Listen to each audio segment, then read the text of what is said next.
வணக்கம்,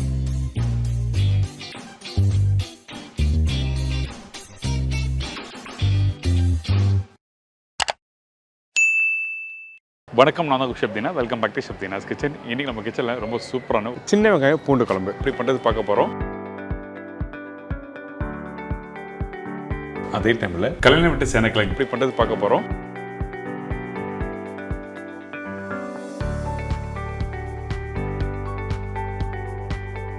இந்த ரெசிபிக்கு தேவையான பொருட்கள் பார்த்தலாமா? சின்ன வெங்காயம் 200 கிராம், பெரிய சைஸ் தக்காளி 2 நம்பர், பூண்டு 50 கிராம், புளி 1 லெமன் சைஸ், தேங்காய் பத்தை 3 நம்பர், குழம்புத்தூள் 1.25 டேபிள் ஸ்பூன், மஞ்சத்தூள் 1/4 டீஸ்பூன், பெருங்காயம் 1/2 டீஸ்பூன், கடுகு 1/4 டீஸ்பூன், வெந்தயம் 1/4 டீஸ்பூன், கொத்தமல்லி தேவையான அளவு, கருவேப்பிலை தேவையான அளவு, உப்பு தேவைக்கேற்ற, நல்லெண்ணெய் குக் பண்ணுறதுக்கு தேவையான அளவு. இதாங்க இந்த ப்ரிப்பரேஷன் தேவையான பொருட்கள். இந்த சின்ன வெங்காயம் பூண்டு குழம்புக்கு நம்ம முக்கியமானது என்ன கேட்டிங்கன்னா ஃபஸ்ட்டு இந்த நல்லெண்ணெய். நீங்கள் நல்லெண்ணெய் விட்டு ரீஃபண்ட் ஆயிலாம் யூஸ் பண்ணால் உங்களுக்கு அந்த ஃப்ளேவர் அந்த டேஸ்ட் எதுவுமே தெரியாது. அதனால் நல்லெண்ணெய் ஃபஸ்ட்டு ஊற்றிருக்கேன் இந்த கடாயில். இதுக்கப்புறம் கடுகு வெந்தயம், கடுகு கொஞ்சம் லைட்டாக பொரிஞ்சு வர டைமில் வெந்தயம் போடுங்க. அதுக்கப்புறம் பூண்டு,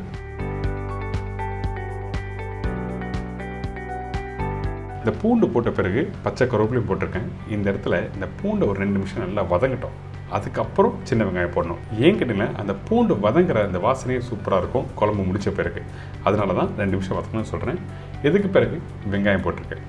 வெங்காயம் 1/2 இல்லை 1/3 கட் பண்ணல, அப்படியே முழுசாக போட்டிருக்கேன். ஏன் கேட்டிங்கன்னா குக் பண்ணும்போது அந்த வெங்காயம் 1-2 உடைய ஆரம்பிக்கும். அதனால் நம்ம முழுசாக அப்படியே வதக்கிட்டு அதுக்கப்புறம் குழம்பை ஃபினிஷ் பண்ணி சாப்பிட்டோன்னா சூப்பராக இருக்கும். இப்போ இந்த வெங்காயம் ஆல்மோஸ்ட் ஒரு 40 to 50% அளவுக்கு வதங்கியிருக்கு.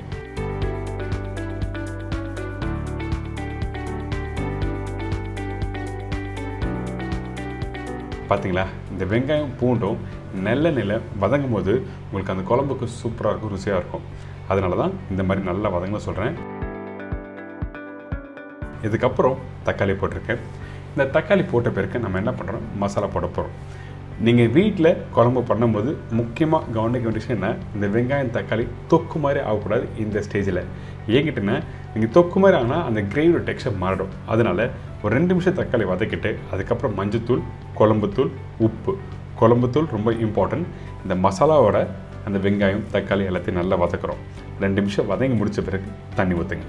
அப்போ தான் உங்களுக்கு அந்த மசாலா அந்த பச்சை வாசனை சீக்கிரமாக போகும். அதனால் தண்ணி ஊற்றி நல்லா கொதிக்க விடுறோம்.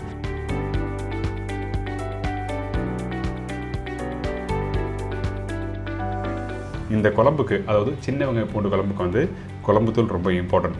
ஏங்கிட்டேன்னா இந்த இடத்துல புளி யூஸ் பண்ணுறோம். அந்த புளியும் குழம்புத்தூளும் கொதிச்சு வரும்போது ஒரு லைட் தின்னாக வரும் ஒரு கறி.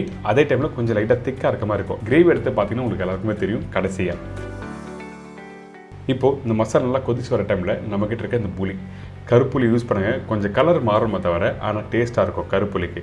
வீட்டில் இல்லாதவங்க வெள்ளைப்புளி, அதாவது புது புளி யூஸ் பண்ணிக்கலாம். இந்த புளி தண்ணி ஊற்றின பிறகு நம்ம என்ன பண்ணுறோம், தேவையான அளவுக்கு தண்ணி ஊற்றி நல்லா கொதிக்க விடுறோம்.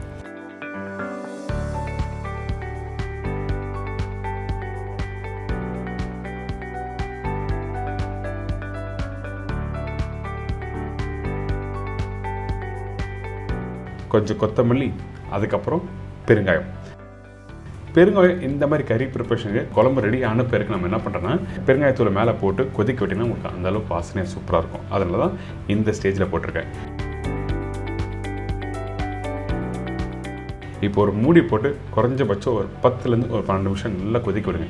கொதித்த பிறகு கடைசியாக தேங்காய் பால் இதில் ஊற்றி மிக்ஸ் பண்ண வேண்டியதான்.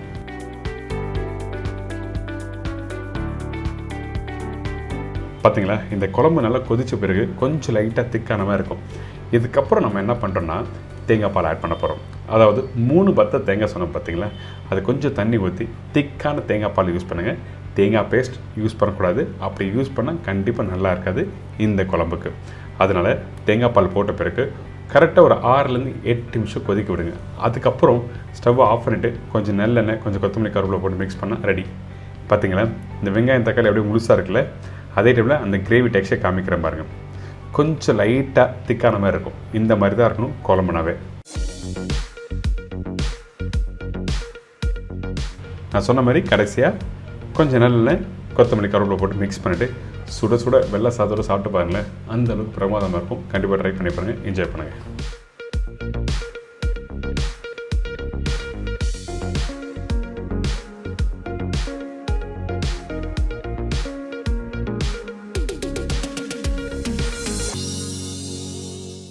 கலைஞர் விட்டு சேனக்கிழங்கு தேவையான பொருட்கள்: சேனக்கிழங்கு 1/2 கிலோ, பெரிய சைஸ் வெங்காயம் 1, பெரிய சைஸ் தக்காளி 1 நம்பர், இஞ்சி பூண்டு பேஸ்ட் 3/4 டேபிள் ஸ்பூன், மஞ்சத்தூள் 1/4 டீஸ்பூன், மிளகாய் பவுடர் 3/4 டேபிள் ஸ்பூன், தனியா powder 1/4 table spoon, garam masala சிறிதளவு, முந்திரி பருப்பு பேஸ்ட் 2 டேபிள் ஸ்பூன், தேங்காய் 1/2 பத்தை, கருவேப்பிலை தேவையான அளவு, கொத்தமல்லி தேவையான அளவு, கடுகு 1/4 டீஸ்பூன், சோம்பு 1/4 டீஸ்பூனுக்கு கம்மியாக, எண்ணெய் குக் பண்ணுறதுக்கு தேவையான அளவு, சால்ட் டு டேஸ்ட்.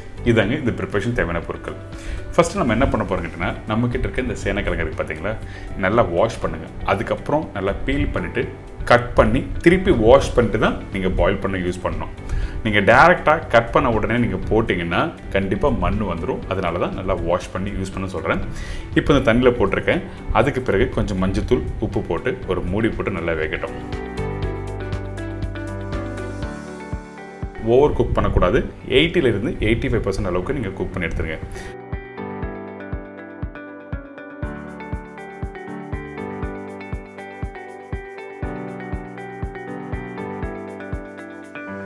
கையில் எடுத்தீங்கன்னா கொஞ்சம் ஹார்டாக இருக்கும். அந்தளவுக்கு கரெக்டாக பாயில் பண்ணி எடுத்துருக்கணும்.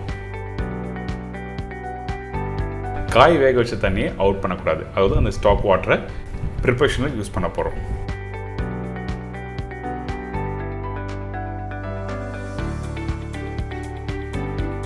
இதுக்கு பிறகு இந்த மண்சட்டியில் நல்லெண்ணெய் தேவையான அளவுக்கு போட்ட பிறகு கொஞ்சம் சூடாகட்டும். கடுகு,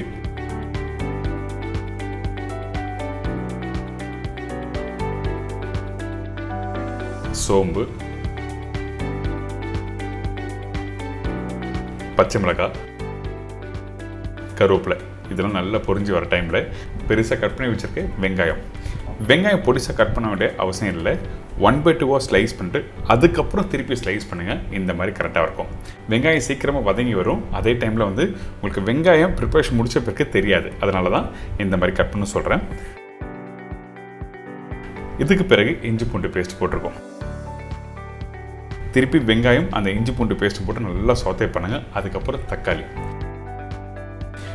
ரொம்ப இம்பார்ட்டன்ட். நல்ல பழமான தக்காளி யூஸ் பண்ணுங்கள். உப்பு, மஞ்சத்தூள் போட்டு இதில் நல்லா மிக்ஸ் பண்ணுங்கள்.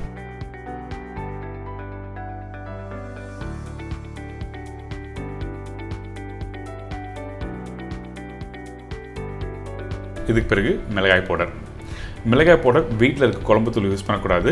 அப்படி யூஸ் பண்ணால் நீங்கள் 1-2 டேபிள் ஸ்பூன் நீங்கள் யூஸ் பண்ணலாம். தனியா பவுடர், கொத்தமல்லி போட்ட பிறகு அந்த மசாலாவோட நல்லா குக் பண்ணுங்கள். எடுத்த உடனே தண்ணி ஊற்ற வேண்டாம். அந்த மசாலாவும் அதுக்கப்புறம் அந்த வெங்காயம் தக்காளியும் ரெண்டுத்தையும் நல்லா மிக்ஸ் பண்ணுங்கள். மிக்ஸ் பண்ணி முடிச்ச பிறகு தேவையான அளவுக்கு தண்ணி ஊற்றி ஒரு 2 நிமிஷம் லைட்டாக சூடாகட்டும். அதுக்கு பிறகு அரைச்சி வச்சுருக்க முந்திரி பேஸ்ட் இதில் ஆட் பண்ணுறோம்.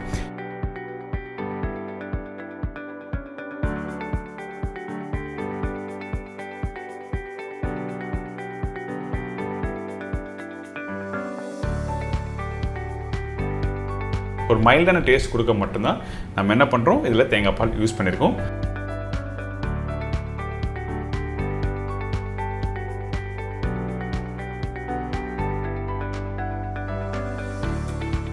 அதே மாதிரி அந்த முந்திரி பருப்பு அந்த வெங்காயம் தக்காளியோட ஸ்மூத்தான ஒரு டெக்ஸ்சர் கொடுக்க மட்டும்தான் இதில் யூஸ் பண்ணியிருக்கோம். ஸோ எதுக்கு எந்த பொருள் எதுக்காக யூஸ் பண்ணணும்னு சொல்லிட்டு தெரிஞ்சுட்டு நீங்கள் யூஸ் பண்ணுங்கள். இப்போ இந்த மசாலா ரெடி ஆகிடுச்சு. இதுக்கப்புறம் வேக வச்ச கிழங்கு இதில் யூஸ் பண்ணுறோம்.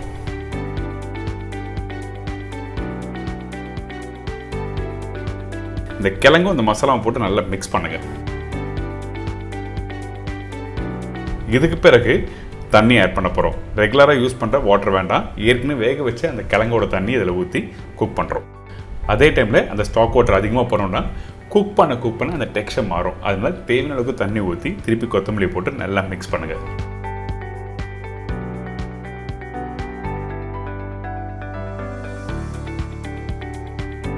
கொஞ்சம் இந்த இடத்துல லைட்டாக அந்த மசாலா லூஸாக இருக்க மாதிரி இருக்கும்.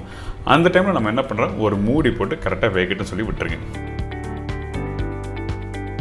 அதாவது ஒரு 5 நிமிஷம் அப்படி வேகட்டும். அந்த தம்லேயே கரெக்டாக வெந்து வரும்.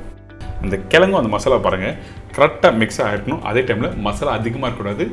ஏன் சொல்கிறேன் கேட்டிங்கன்னா, நிறைய பேர் கிழங்கு அதிகமாக போட்டுருவாங்க, மசாலா கம்மியாகிடும். மசாலா அதிகமாகிடும், கிழங்கு கம்மியாகிடும். அதனால் ஈக்குவல் குவான்டிட்டி மசாலா கிழங்கும் சேர்த்துருக்கணும். இதுக்கப்புறம் கரம் மசாலா கொஞ்சமாக போடணும். அதிகமான குவான்டிட்டி வேண்டாம். அதிகமாக போட்டால் உங்களுக்கு அந்த மசாலா டாமினேட் பண்ணணும். அதாவது ஏற்கனவே போட்டிருக்க அந்த மசாலாவோட சேர்த்து சாப்பிட்றது நல்லா இருக்காது. ஃபைனலாக கொத்தமல்லி கருவேப்பிலை போட்டு நல்லா மிக்ஸ் பண்ணி எடுத்துனா பார்க்கும்போது சூப்பராக இருக்குல்ல. கண்டிப்பாக வீட்டில் ட்ரை பண்ணி பாருங்கள். உங்களுக்கு அந்த பக்குவம் தெரிஞ்ச ஒரு ஈஸியாக இருக்கும். என்ஜாய் பண்ணுங்கள்.